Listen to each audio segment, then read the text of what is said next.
Hi hello ಸ್ನೇಹಿತರೆ, ನಮಸ್ಕಾರ. ನಾನು ನಿಮ್ಮ ಹರಮದನ್. ಎಲ್ಲರೂ ಹೇಗಿದ್ದೀರಾ ಸ್ನೇಹಿತರೆ? ತುಂಬಾ ಖುಷಿ ಆಗ್ತಾಯಿದೆ.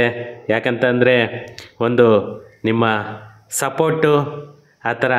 ಯಾಕಂತಂದರೆ ಒಂದು ಹೇಳಬೇಕು ಅಂತಂದರೆ ನಿಜವಾಗೂ 100ಕ್ಕೆ 90 ಜನ ಸಪೋರ್ಟ್ ಮಾಡೋದು ಅಂತ ಭಾಗ್ಯ ಸಿಕ್ಕಿದೆ. ಯಾಕಂತಂದರೆ ಅದು ನೋಡ್ತಾ ಇದ್ರೇ ನನಗೆ ತುಂಬಾ ಖುಷಿ ಆಗುತ್ತೆ. ಯಾಕಂದರೆ ನಾನು ತಗೊಂಡಿರೋ ಕಾನ್ಸೆಪ್ಟು ನನಗೇನೇ ಮೊದಲಿಗೆ ನಂಬಿಕೆ ಇರಲಿಲ್ಲ. ಬಟ್ ಇವಾಗ ನೋಡ್ತಾ ಇದ್ದರೆ ನಿಮ್ಮ ಸಪೋರ್ಟು, ಯಾಕಂತಂದರೆ ಒಂದು ನಾನು ಕ್ಲಾರಿಫಿಕೇಷನ್ ಮಾಡ್ತಾ ಇರೋದು, ನಾನು ಕಾಲ್ಸ್ ರಿಸೀವ್ ಮಾಡ್ತಾ ಇರೋದು ಅದು ಸೆಕೆಂಡರಿ. ಯಾಕಂದರೆ ಎವ್ರಿಡೇ ನಾನು 100ರಿಂದ 150 ಕಾಲನ್ನು ರಿಸೀವ್ ಮಾಡ್ತಾ ಇದ್ದೇನೆ. ಅಷ್ಟು ಜನಕ್ಕೂ ನನಗೆ ಗೊತ್ತಿರೋ ಇನ್ಫಾರ್ಮೇಷನನ್ನು ನಾನು ಕ್ಲಾರಿಫೈ ಮಾಡ್ತಾ ಇದ್ದೇನೆ. ಇನ್ನೊಂದು ಖುಷಿ ವಿಚಾರ ಅಂತಂದರೆ ಪ್ರತಿಯೊಬ್ಬರೂ ಒಂದು ಸಮಸ್ಯೆ ಇಟ್ಕೊಂಡೇ ಫೋನ್ ಮಾಡ್ತಾ ಇರೋದು, ಅವರಿಗೆ ನನ್ನ ಕೈಲಾಗಿದ್ದನ್ನು ನಾನು ಸಹಾಯ ಮಾಡ್ತಾ ಇರೋದು ಒಂದು ನಿಜವಾಗೂ ಹೆಮ್ಮೆ ಅನಿಸುತ್ತೆ. ಯಾಕಂದರೆ ಜನ ಈ ಒಂದು ಎಂಟರ್ಟೈನ್ಮೆಂಟ್ಗೂ ಒಂದು ಇದಕ್ಕೂ ಮಾತ್ರನೇ ಕಾಮಿಡಿಗೂ ಎಂಟರ್ಟೈನ್ಮೆಂಟ್ಗೆ ಅಂಥವಕ್ಕೂ ಮಾತ್ರನೇ ಸಪೋರ್ಟ್ ಮಾಡಿಕೊಂಡು ಎಂಜಾಯ್ ಮಾಡ್ತಾರೆ ಅಂದ್ಕೊಂಡಿದ್ದೆ. ಬಟ್ ಇದು ಒಂದು ನೀವು ಸಪೋರ್ಟ್ ಮಾಡ್ತಾ ಇರೋದು ಒಂದು ಏನಂತಂದರೆ ನನಗೇನೇ ಒಂಥರ ಖುಷಿ ವಿಚಾರ. ಅಲ್ಲಿ ನಾನು ಸಮಸ್ಯೆ ಬಗೆಹರಿಸ್ತೀನ ಬಿಡ್ತೀನ ಅದು ಸೆಕೆಂಡ್ರಿ. ಯಾಕಂದರೆ ನನಗೆ ಗೊತ್ತಿರೋದನ್ನು ನಾನು ಹೇಳ್ತೇನೆ. ಈ ರೂಟಲ್ಲೆಲ್ಲ ಈ ರೂಟಲ್ಲಿ ಹೋಗಿ ನಿಮಗೆ ಇದಾಗುತ್ತೆ ಅಂತಂದೇಳಿ ನನಗೆ ಗೊತ್ತಿರೋ ವಿಷಯನ ಖಂಡಿತ ಶೇರ್ ಮಾಡ್ಕೊಳ್ತಿದ್ದೇನೆ. ಮತ್ತು ಇನ್ನೊಂದು ಮ್ಯಾಕ್ಸಿಮಮ್ಮು ಎಲ್ಲೆಲ್ಲಿ ಗೌರ್ನಮೆಂಟ್ ಆಫೀಸುಗಳಲ್ಲಿ ಇದಾಗುತ್ತೆ ಅದು ಕರಪ್ಷನ್ ಕೂಡ ನಾನು ಅವಾಯ್ಡ್ ಮಾಡಲಿಕ್ಕೇ ಟ್ರೈ ಮಾಡ್ತಾ ಇದ್ದೇನೆ. ಯಾಕಂತಂದರೆ ಎಲ್ಲ ಕಡೆಗೂ ಒಂದು ನಮ್ಮ ಬಡವರ ಬಗ್ಗೆನೇ ಯೋಚನೆ ಮಾಡಬೇಕು ಅನ್ನೋ ಥರನೇ ನಾನು ಯೋಚನೆ ಮಾಡಿಕೊಂಡು ನನ್ನ ಈ ವಿಡಿಯೋಸನ್ನು ಮಾಡ್ತಾಯಿದ್ದೀನಿ. ಇದರಿಂದ ಖಂಡಿತ ಒಂದು ಅವೇರ್ನೆಸ್ ಅನ್ನೋದೊಂದು ಕ್ರಿಯೇಟ್ ಆಗುತ್ತೆ ಅನ್ನೋ ನಂಬಿಕೆಯಿಂದಲೇ ನಾನು ನನ್ನ ಚಾನಲನ್ನು ಮುಂದುವರಿಸ್ತಾ ಇದ್ದೇನೆ.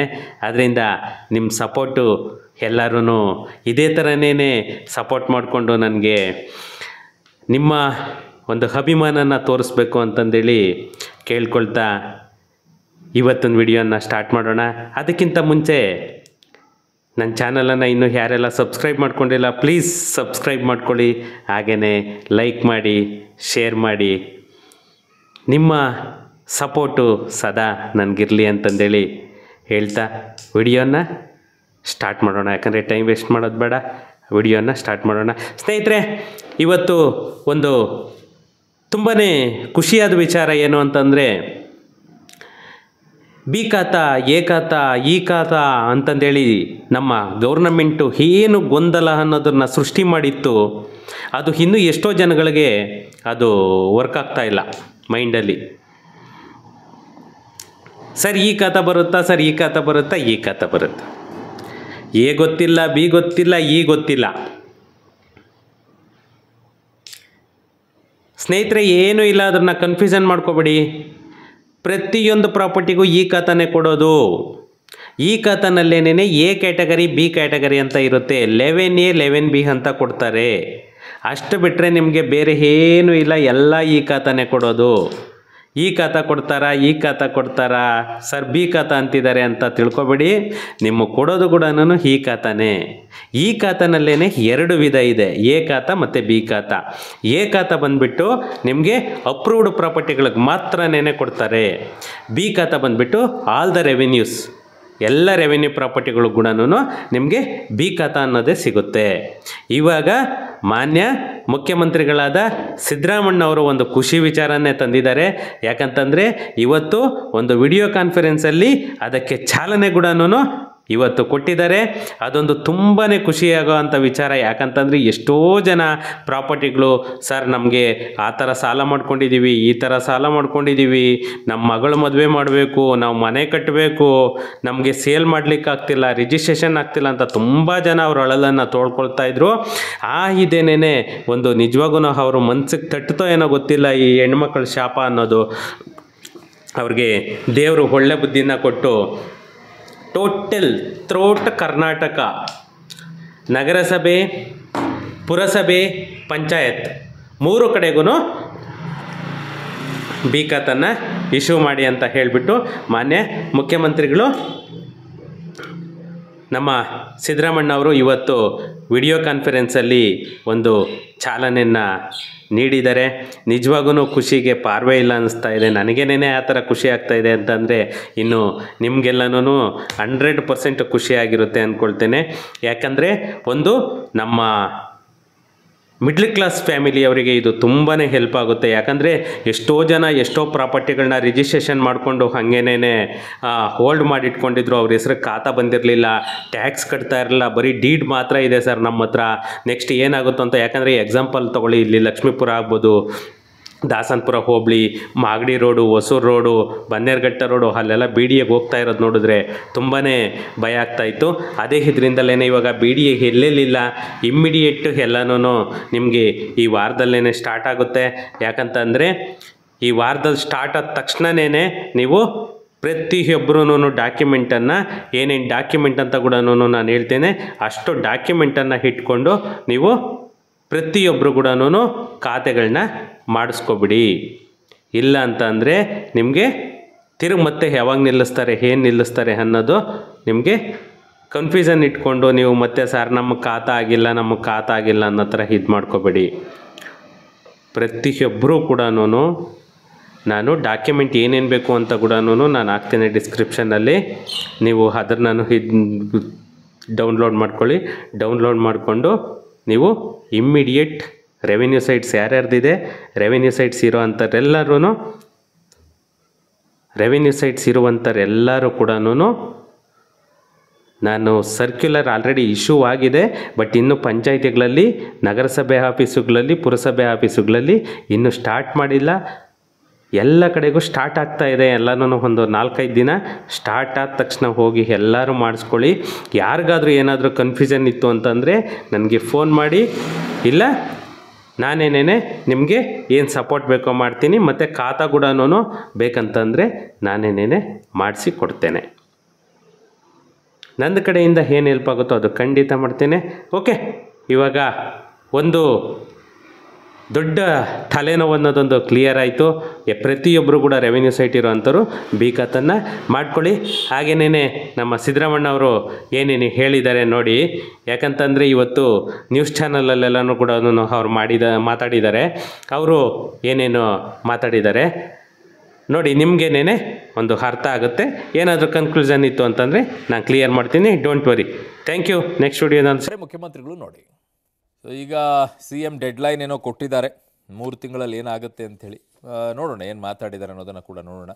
ಸೊ ಒಟ್ಟು ಈಗ ರಾಜ್ಯದಲ್ಲಿರುವಂಥ ಲೆಕ್ಕಾಚಾರಗಳನ್ನು ಕೂಡ ನಿಮ್ಮ ಮುಂದೆ ಇಟ್ಬಿಡ್ತೀವಿ. ಬಿ ಖಾತಾ ಭಾಗ್ಯ ಯಾರಿಗೆಲ್ಲ ಅನುಕೂಲ ಆಗುತ್ತೆ, ಹೇಗೆ, ಯಾವ ರೀತಿ ಅಂತ ಹೇಳಿ ನೋಡಿ. ರಾಜ್ಯದಲ್ಲಿ ಸುಮಾರು 40 ಲಕ್ಷ ಅನಧಿಕೃತ ಆಸ್ತಿಗಳಿವೆ. ಇವುಗಳಿಂದ ಯಾವ ಆದಾಯವೂ ಕೂಡ ಸರ್ಕಾರಕ್ಕೆ ಬರ್ತಾ ಇಲ್ಲ.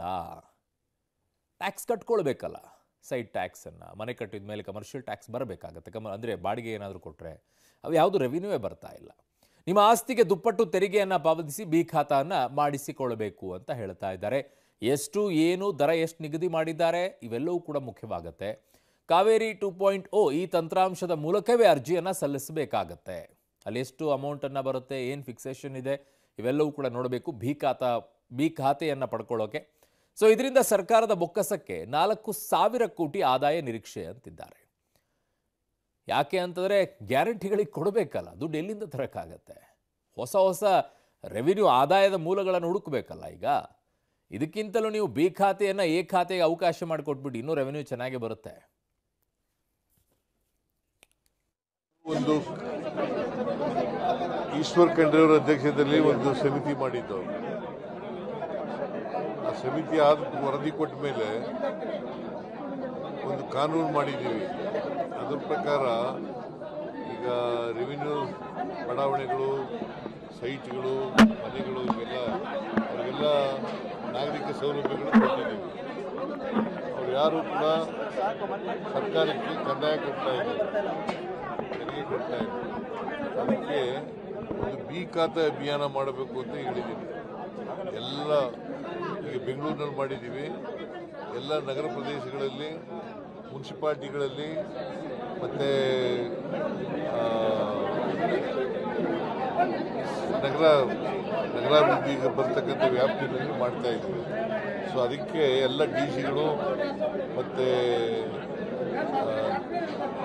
ಇವರು ಯಾರು ಯೋಜನಾ ಇಲಾಖೆಯವರು ಮತ್ತು ಇತರ ಅಧಿಕಾರಿಗಳು ಸಿಇಒ ಅದೆಲ್ಲ ಮೀಟಿಂಗ್ ಮಾಡಿ ಹೇಳಿದ್ರು.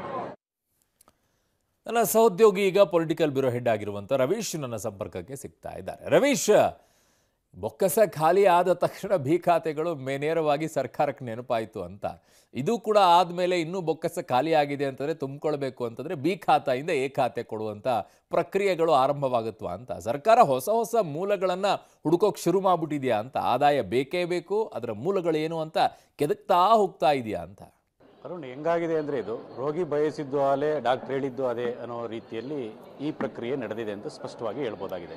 ಯಾಕೆಂದರೆ BBMP ವ್ಯಾಪ್ತಿಯಲ್ಲಿ 5 ಲಕ್ಷ ಅಕ್ರಮ ಅನಧಿಕೃತ ಆಸ್ತಿಗಳಿದೆ ಅಂತೇಳಿ ಘೋಷಣೆ ಮಾಡಿ BBMP ವ್ಯಾಪ್ತಿಯಲ್ಲಿ ಆ ಅನಧಿಕೃತ ಒಂದು ನಿವೇಶನ ಆಗಿರ್ಬೋದು, ಕಟ್ಟಡ ಆಗಿರ್ಬೋದು, ಅದಕ್ಕೆ ಎಲ್ಲೋ ಒಂದು ಕಡೆ ಆ ಸುಪ್ರೀಂ ಕೋರ್ಟ್ನ ಆದೇಶದ ಅನ್ವಯ ಏನೆಲ್ಲ ನಿಯಮಾವಳಿಗಳಿರುತ್ತೋ ಅದರ ಅನ್ವಯ ಬಿ ಖಾತಾ ಮಾಡೋದಕ್ಕೆ ಅವಕಾಶವನ್ನು ಮಾಡಿಕೊಟ್ಟಿದ್ರು. ಆದರೆ ರಾಜ್ಯದ ಬೇರೆ ಬೇರೆ ಜಿಲ್ಲೆಗಳಲ್ಲಿ ಮತ್ತು ಬೇರೆ ಬೇರೆ ಸ್ಥಳೀಯ ಸಂಸ್ಥೆಗಳ ವ್ಯಾಪ್ತಿಯಲ್ಲಿ ಅದಕ್ಕೆ ಅವಕಾಶ ಇರಲಿಲ್ಲ. ಹಾಗಾಗಿ ಅದನ್ನು ಅಧಿವೇಶನದಲ್ಲಿ ಬಿಲ್ಲನ್ನು ಕೂಡ ತಂದರು, ಕಾಯ್ದೆಯನ್ನು ಕೂಡ ತಂದರು. ಅದಕ್ಕೆ ಜೊತೆಗೆ ಈಶ್ವರ್ ಖಂಡ್ರೆ ಅವರ ನೇತೃತ್ವದಲ್ಲಿ ಸಮಿತಿಯನ್ನು ಕೂಡ ರಚನೆ ಮಾಡಿ ಈಗ ಅದಕ್ಕೆ ಒಂದು ರೀತಿಯಲ್ಲಿ ಕಾನೂನು ಸ್ವರೂಪವನ್ನು ಕೊಟ್ಟು ಜಾರಿಗೊಳಿಸುವಂಥ ಪ್ರಯತ್ನವನ್ನು ಸರ್ಕಾರ ಮಾಡಿದೆ. ಯಾಕೆಂದರೆ ಸರ್ಕಾರದ ಹಣಕಾಸು ಸ್ಥಿತಿ ಹೇಗಿದೆ ಅನ್ನೋದು ಕೂಡ ಎಲ್ರಿಗೂ ಕೂಡ ಗೊತ್ತಿದೆ. ಹಾಗಾಗಿ ಅದು ಒಂದು ಭಾಗ, ಅಂದರೆ ಸರ್ಕಾರದ ಬೊಕ್ಕಸಕ್ಕೆ ಆಗ್ತಾ ಇರತಕ್ಕಂಥ ನಷ್ಟವನ್ನು ತುಂಬಿಕೊಳ್ಳೋದು ಮತ್ತು ಹೆಚ್ಚುವರಿ ಹೊರೆಯನ್ನು ಕೂಡ ಇದರಿಂದ ಭರಿಸ್ಕೊಳ್ಳೋದು. ಹಾಗೆ ಯಾಕೆಂದರೆ ಈಗಾಗಲೇ BBMP ವ್ಯಾಪ್ತಿಯಲ್ಲಿ ಆ ಪ್ರಕ್ರಿಯೆ ಕೂಡ ನಡೀತಾ ಇದೆ. ಆ ಒಂದು ಬಿ ಖಾತಾ ವ್ಯಾಪ್ತಿಯಲ್ಲಿ ಏನೆಲ್ಲ ಆ ಪ್ರಕ್ರಿಯೆಗಳಾಗಬೇಕು ಆಗ್ತಾ ಇದೆ. ಹಾಗಾಗಿ ಈಗ ಅದನ್ನು ರಾಜ್ಯಗಳಿಗೆ, ಆ ರಾಜ್ಯದ ಬೇರೆ ಬೇರೆ ಜಿಲ್ಲೆಗಳಿಗೂ ಕೂಡ ವಿಸ್ತರಿಸಿರ್ತಕ್ಕಂಥದ್ದು. ಕಟ್ ಆಫ್ ಡೇಟನ್ನು ಕೊಟ್ಟಿದ್ದಾರೆ. ಅಂದರೆ 2024 ಸೆಪ್ಟೆಂಬರ್ 10ರ ಒಳಗಾಗಿ ಖರೀದಿ ಮಾಡಿದ ಅಥವಾ ಮಾಡಿಕೊಂಡಿರ್ತಕ್ಕಂಥ ಅನಧಿಕೃತ ನಿವೇಶನಗಳಿರ್ಬೋದು ಮತ್ತು ಸೈಟ್ಗಳ ಕಟ್ಟಡಗಳಿರ್ಬೋದು ಎಲ್ಲದಕ್ಕೂ ಕೂಡ ಈ ಒಂದು ಬಿ ಖಾತಾ ಅಪ್ಲೈ ಆಗುತ್ತೆ ಅಂತ. ಇಲ್ಲಿ ತನಕವೂ ಕೂಡ ಕರ್ನಾಟಕದಲ್ಲಿ ಲೋಕಲ್ ಬಾಡೀಸ್ ಆ ಒಂದು ವ್ಯಾಪ್ತಿಯಲ್ಲಿ ಬಿ ಖಾತಾ ಅನ್ನೋದು ಇರಲಿಲ್ಲ. ಕೊಡ್ತಾ ಇದ್ರು, ಇಲ್ಲ ಅಂದರೆ ಯಾವುದೇ ರೀತಿಯ ಖಾತೆಯನ್ನು ಕೂಡ ಕೊಡದೇ ನಿಲ್ಲಿಸ್ತಾ ಇದ್ರು. ಆದರೆ ಈಗ ಅದನ್ನು ಬಿ ಖಾತಾ ವ್ಯಾಪ್ತಿಗೆ ತರ್ತಾ ಇದ್ದಾರೆ. ಅದನ್ನು ಕೂಡ ಈ ಖಾತಾ ವ್ಯಾಪ್ತಿಯಲ್ಲೇ ಬರುತ್ತೆ. ಅಂದರೆ ಈಗೇನು BBMP ವ್ಯಾಪ್ತಿಯಲ್ಲಿ ಈ ಖಾತೆಯನ್ನು ತಂದಿದ್ದಾರೆ ಅದನ್ನು ಮಾಡಿಸ್ಕೋದ್ರ ಜೊತೆಗೆ ಈ ಬಿ ಖಾತೆಗೆ ಒಂದು ನಮೂನೆಯನ್ನು ಕೂಡ ಕೊಟ್ಟಿರ್ತಾರೆ, ಅಲ್ಲಿ ಪಿಕ್ ಮಾಡೋದಕ್ಕೆ ಅವಕಾಶವನ್ನು ಕೊಟ್ಟಿದ್ದಾರೆ. ಸುಮಾರು 40 ಲಕ್ಷ ಈ ಒಂದು ಅನಧಿಕೃತ ಸ್ವತ್ತುಗಳಿದೆ ಅಂತಲೂ ಕೂಡ ಒಂದು ರೀತಿಯಲ್ಲಿ ಅಂದಾಜು ಮಾಡಿರ್ತಕ್ಕಂಥದ್ದು. ಇಲ್ಲಿ ತನಕ ಕೇವಲ 1,500 ಕೋಟಿ ವರಮಾನ ಮಾತ್ರ, ಆದಾಯ ಮಾತ್ರ ರಾಜ್ಯ ಸರ್ಕಾರಕ್ಕೆ ಬರ್ತಾ ಇತ್ತು. ಆದರೆ ಈಗ ಇದನ್ನು ಜಾರಿಗೆ ತರ್ತಕ್ಕಂಥ ಹಿನ್ನೆಲೆಯಲ್ಲಿ ಸುಮಾರು 4,000 ಕೋಟಿ ವರಮಾನವನ್ನು ರಾಜ್ಯ ಸರ್ಕಾರ ಆದಾಯವನ್ನು ನಿರೀಕ್ಷೆ ಮಾಡಿದೆ. ಹಾಗಾಗಿ ಇದು ಎಷ್ಟರ ಮಟ್ಟಿಗೆ ಪ್ರಕ್ರಿಯೆ ಚಾಲ್ತಿಯಲ್ಲಾಗುತ್ತೆ ಕಾದು ನೋಡಬೇಕಾಗತ್ತೆ. ಯಾಕೆಂದರೆ 3 ತಿಂಗಳು ಗಡುವನ್ನು ಕೂಡ ಕೊಟ್ಟಿರ್ತಕ್ಕಂಥದ್ದು. ಯಾಕೆಂದರೆ ಸಾಕಷ್ಟು ಜನ ಖರೀದಿ ಮಾಡಿದಂಥವ್ರು ಮತ್ತೆ ಅದನ್ನು ಮಾರಾಟ ಮಾಡಬೇಕಾದ್ರೆ ಆಗ್ತಾ ಇರಲಿಲ್ಲ. ಯಾಕೆಂದರೆ ಅವ್ರಿಗೂ ಕೂಡ ಸಾಕಷ್ಟು ಸಮಸ್ಯೆಗಳಿರ್ತಿತ್ತು. ಅವ್ರಿಗೂ ಅನುಕೂಲ ಆಗುತ್ತೆ ಅನ್ನೋ ದೃಷ್ಟಿಯಿಂದ, ಜೊತೆಗೆ ಸರ್ಕಾರದಕ್ಕೆ ಬೊಕ್ಕಸವೂ ಕೂಡ ತುಂಬುತ್ತೆ ಅನ್ನೋ ದೃಷ್ಟಿಯಿಂದ ಸರ್ಕಾರ ಈ ನಿರ್ಧಾರ ಮಾಡಿದೆ. ಇದು ಮಧ್ಯವರ್ತಿಗಳಿಲ್ಲದೆ, ಯಾವುದೇ ಬ್ರೋಕರ್ಗಳಿಲ್ಲದೆ ಮತ್ತು ಲಂಚಗುಳಿತನ ಇಲ್ಲದೆ ನಿಜವೂ ಕೂಡ ನಡೆದರೆ ಖಂಡಿತವಾಗಿ ಕೂಡ ಆ ಒಂದು ಯಾರ್ಯಾರು ಅನಧಿಕೃತವಾಗಿ ಕಟ್ಕೊಂಡಿರ್ತಾರೆ ನಿವೇಶನದಾರರು ಅವ್ರಿಗೂ ಕೂಡ ಅನುಕೂಲ ಆಗುತ್ತೆ, ಸರ್ಕಾರಕ್ಕೂ ಕೂಡ ಒಂದು ರೀತಿಯಲ್ಲಿ ಆದಾಯ ಬರುತ್ತೆ. ಇದನ್ನು ಎಷ್ಟರ ಮಟ್ಟಿಗೆ ಜಾರಿಗೆ ತರ್ತಾರೆ ಕಾದು ನೋಡಬೇಕಾಗುತ್ತೆ. ಇದನ್ನು ಕೂಡ ಕಾವೇರಿ ತಂತ್ರಾಂಶದಲ್ಲೇ ಒಂದು ರೀತಿಯಲ್ಲಿ ಅಪ್ಲೈ ಮಾಡಬೇಕು ಅನ್ನೋದು ಕೂಡ ಇರ್ತಕ್ಕಂಥದ್ದು. ಆ ಒಂದು ನಿಯಮಾವಳಿಗಳ ರೂಲ್ಸ್ ಅನ್ನು ಕೂಡ ತಂದಿದ್ದಾರೆ. ಇದು ಎಷ್ಟರ ಮಟ್ಟಿಗೆ ಸಕ್ಸಸ್ ಆಗುತ್ತೆ ಕಾದು ನೋಡಬೇಕು. ಓಕೆ ರವೀಶ್, ನಿಮ್ಮೆಲ್ಲ ಮಾಹಿತಿಗೆ ಧನ್ಯವಾದಗಳು.